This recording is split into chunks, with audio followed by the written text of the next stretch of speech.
Jama'a assalamu alaikum wa rahmatullahi wa barakatuhu. Barkanmu da sake saduwa da ku a cikin wani sabon bidiyo. So a yau bidiyon da zan mana bayani akan ainihin analysis ne, ko in ce ci gaba da bayani akan analysis, yanda ake shiga kasuwa, ma'ana technical analysis kenan. Kamar yanda na gaya mana cewa kun sani cewa wannan broker mai suna EXCO ya ɗauki nauyin cewa a dinga muku training domin ku fahimta cikin yaren Hausa kuma ku gane. To ina so na mana bayani akan technical analysis ne, yanda kowa zai fahimta dalla dalla. Bayan na yi shi a whiteboard, sannan zan zo na yi shi na nuna mana a chart ɗaya bayan ɗaya, kada mutum ma ya wannan. So a yi sauraro lafiya.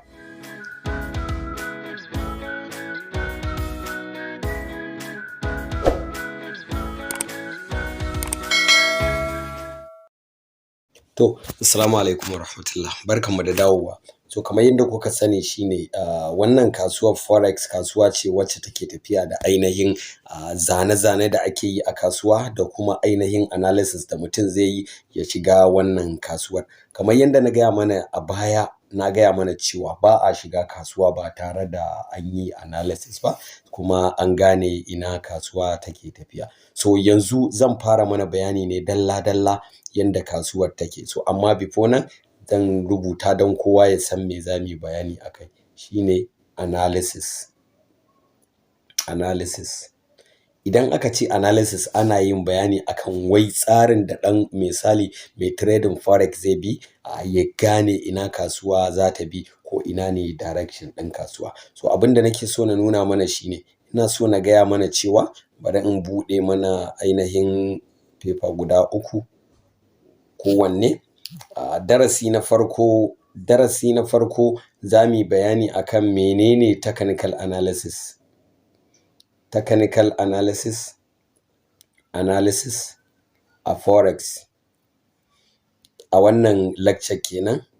Shine bari in rubuta mana don mu gani, don kowa ya gani. Technical analysis.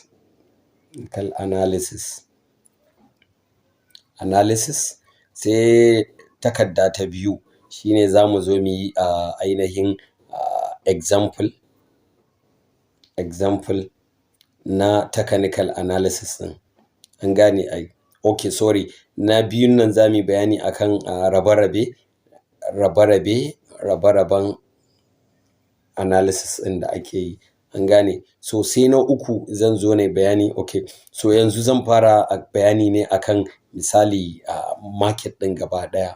Market movement, ma'ana motsin da kasuwa take yi. So in muka ce market movement, muna bayani ne akan tafiyar da kasuwa take yi. Shin tana tafiya sama ne ko tana tafiya ƙasa? So idan dai har baka gane wannan darasin ba, to lalle kai ba za ka iya trading ba. So abin da nake so na gaya mana shine, duk wata kasuwa ta Forex ba ta wuce ko dai tana yin sama, ko tana yin ƙasa, ko kuma tana yin ranging. Wannan shi muke kira market cycle. An gane ai. Market cycle ma'ana tafiyar da kasuwar take yi. So yanzu za mu ɗauki wannan tafiyar nata na sama, tunda darasin namu ba masu ya ci lokaci, mu ga menene kasuwar take yi. So wannan tafiyar ta sama akwai abin da ake kira trend line.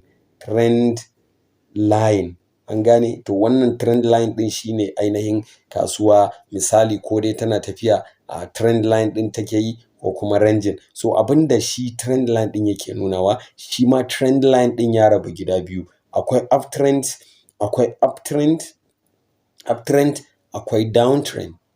downtrend. To sannan akwai sideway ko kuma ranging. To wannan uptrend ɗin da downtrend yanzu za mu ɗauka ɗaya bayan ɗaya mu yi bayani a kansa. So idan muka ce kasuwa tana uptrend, shine misali tana wannan tafiyar haka, tana tafiya haka, tana tafiya haka. Wannan shi ake kira uptrend. Kuma yanda ake zana shi a kasuwa, ko da yaushe ana zana ainihin tafiyar da kasuwa take yi ne, ana zana layin ta ƙasansa ne idan dai uptrend ne. Kuma duk lokacin da kasuwa take wannan tafiyar, to ana buying ne a kasuwa. Buying ake yi. An gane ai. Kada ka taɓa selling a lokacin da kasuwa take sama, idan dai ainihin ba counter trading kake ba. Idan har kana selling a lokacin da kasuwa take uptrend, to ka zama kana yin counter trading. To yanzu abin da zan nuna mana shine, zan nuna mana misali yanzu, let's say a ce kasuwa ta zo tana haka, tana tafiya haka, tana tafiya haka, tana tafiya, tana tafiya, tana tafiya, tana tafiya, tana tafiya, tana tafiya. To wannan in ka zo zana uptrend ɗinka sai ka kirga one touch, two touch, to a nan sai ka shiga kai ma ka yi buying. Wannan shi ake kira uptrend move, uptrend move, uptrend move. So wannan shine a bayani. Yanzu zan koma kan chat ɗina domin na nuna mana yanda ainihin yake a ainihin chat ɗin insha Allah. Okay, so kamar yanda kuke gani yanzu misali yauwa, so kamar yadda kuke gani wannan shine example na trend line, kuma ba wai lalle sai ya baka yanda kake da dama ba. Shi trend line ɗin kala kala ne. Kamar yadda kuke gani kasuwa ta fara daga nan sai ta zo tana ta tafiya, tana ta tafiya, maimakon ta dawo ta taɓa sai ta zo ta taɓa nan gurin. To a nan gurin shi ake so misali in yayi first touch, second touch, to in ka ga dama za ka yi entry a wannan touch na ukun sai ka bi ta ka ɗan yi taking profit. Idan kuma za ka iya catching trend ɗin gaba ɗaya, so za ka iya biyo kasuwa ka ce to ai daga nan za ta fara trend line ne. So don haka gashi nan wannan shine example na trend line, dan kuma uptrend kun ga kenan tana ainihin uptrend ne. Wannan first touch, second touch, third touch, so wannan shi yake nuna uptrend. Idan kuma downtrend take yi shi ma za mu zo mu yi bayani akai. So wannan shi ake kira uptrend a kasuwa. So duk lokacin da ka kasuwa tana irin wannan moving ɗin tana tafiya sama, so za ka zo kai buying ake yi, buying opportunity ake bi. Haka idan ka ga misali kasuwar tana ƙasa, to shi kuma ana selling ne. So wannan shine bayanin da na mana a bidiyon da muka yi yanzu, wanda shine dai abin da na nuna mana yanzu. So misali yanzu bari in gani. Shine misalin nan da muka yi anan, in kasuwa tana wannan moving ɗin so tana off ne, haka sai kai siya kai buying a kasuwa.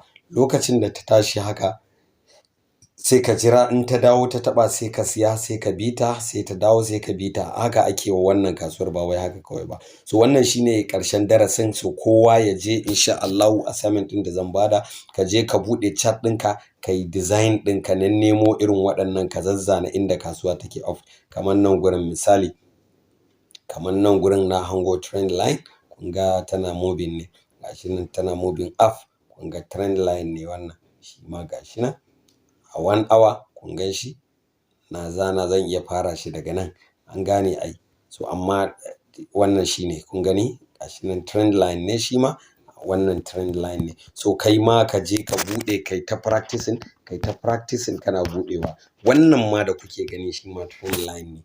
Wannan ɗan gurin da kuka gani gashi nan na hango shi, shi ma trend line ne. So don haka kai connecting candles ɗinka, ka je kai connecting ɗinsu ka haɗa gashi nan. Wannan shine uptrend, shi ake kira uptrend, uptrend a trend line, wato trend line da yake buying, off trend to buy is equals to buy, an gane. Off trend is equals to buy. So don haka wannan shine trend line. Bari in ƙara duba wani misali, in ƙara bamu saboda gani nan gurin ma misali in muka koma misali muka koma 30 minutes, kuma a kowane fiya za ka iya ganin shi. Wannan shi ma uptrend ne, gashi nan trend line, uptrend, kun gani, kun gani uptrend. Kai connecting candles guda biyu, kun gani uptrend, uptrend, uptrend. So wannan shine a ƙarshen wannan bidiyo na bayani akan uptrend. Kowa ya je ya gwada, ya yi assignment, sannan ka yi in baka gane ba haka mu haɗa a comment section ko kuma a cikin group, sannan sai mu yi bayani mu ci gaba da wannan. Kar ku manta ku danna mana like da subscribe domin samun bidiyos da suke bayani akan ainihin Forex. So a ƙarƙashin wannan broker mai suna EXCO Trader. Assalamu alaikum wa rahmatullahi wa barakatuh.